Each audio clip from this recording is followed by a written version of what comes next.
Welcome back, everyone, to episode 6 of my MotoGP 25 career mode. We're here for the final round of the Moto3 season, the Valencian Grand Prix at the legendary circuit Ricardo Tormo in Valencia. The championship has already been decided, and we've officially been crowned the Moto3 World Champion. But the season isn't over just yet. One final race remains, and there's no better way to celebrate an incredible campaign than by finishing on the top step of the podium. Circuit Ricardo Tormo is famous for its tight technical layout and stadium-style atmosphere, where almost the entire lap is visible to the fans. It's a circuit that rewards precision, consistency, and clean racing from start to finish. As always, we'll be starting from the very back of the grid. The title may already be ours, but the challenge stays the same. Fight through the field, put on one last show, and end our Moto3 journey with another unforgettable victory. Let's head to Valencia for the final race of the season and give our Moto3 career the perfect ending.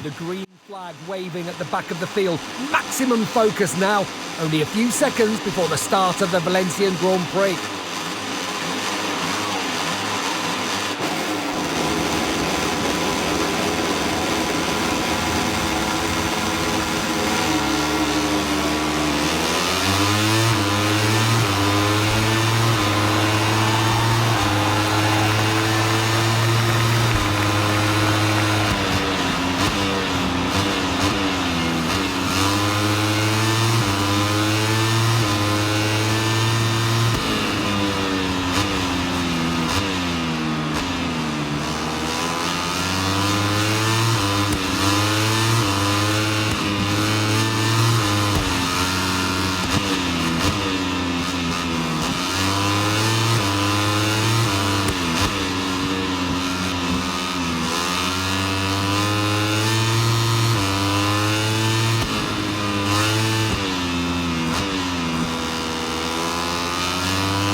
While we continue this final race of the Moto3 season, let's take a moment to appreciate the venue hosting today's Grand Prix. Welcome to Circuit Ricardo Tormo, located just outside the city of Valencia, Spain. Since making its Grand Prix debut in 1999, this circuit has become the traditional season finale for the MotoGP World Championship. Time and time again, world titles have been decided right here, making Valencia one of the most iconic venues in motorcycle racing.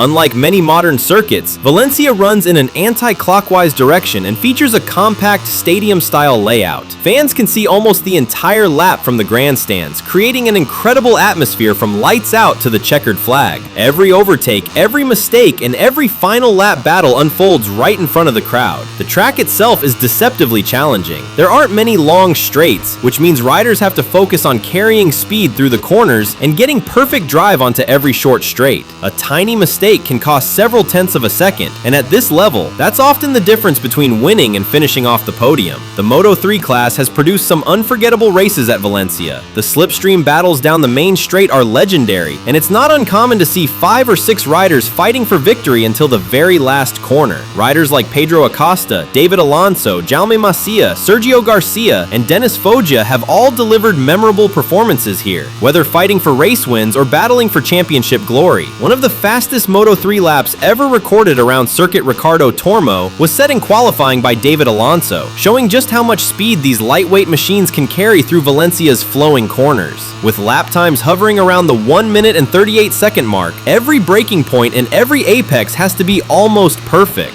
For us though, this race is about more than statistics. We've already secured the Moto3 World Championship, but finishing the season with another victory would be the perfect way to close this incredible journey. One final race, one final challenge. Let's see if we can end our championship-winning season in style.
Here we are, the final sector of the final race of the season. What a journey this has been. From the very first race, we made one promise. Every Grand Prix would begin from the back of the grid. No easy pole positions, no shortcuts, just pure racing, one overtake at a time. And now, after months of battles, that journey is about to reach its conclusion. Through the final few corners of Circuit Ricardo Tormo, the finish line is finally in sight. One last acceleration, one last corner, full throttle to the line, and we've done it! Another Grand Prix victory! What a way to end the Moto3 season! From last on the grid to first at the checkered flag, one final time. The perfect ending to an unforgettable championship campaign. Looking at the final standings, it's incredible to see how far we've come. Race after race, we kept fighting, kept winning, and never backed down from the challenge. Every comeback, every risky overtake, and every late-breaking move has led to this moment. Moto3 World Champion! It's a title that every young rider dreams of, and today, we've earned it. But in motorcycle racing, standing still isn't an option. A championship isn't the end of the story, it's the beginning of the next chapter. The Moto3 journey is officially complete, and now it's time to take the biggest step of our career. Welcome to Moto2! The bikes are faster, heavier, and far more demanding to ride. The competition is stronger, the riders are more experienced, and every mistake will be punished. This is where future MotoGP stars prove they belong. Now comes one of the biggest decisions of our career. Which team will we sign for? The right choice could put us on the path to immediate success. The wrong one could make this season far more difficult than expected. So let's take a look at our options and decide where the next chapter of this career begins. Thank you all for joining me throughout the Moto3 season. Your support has made this series even more enjoyable, and I genuinely can't wait to see what lies ahead. The road to MotoGP continues, and our Moto2 adventure starts right now.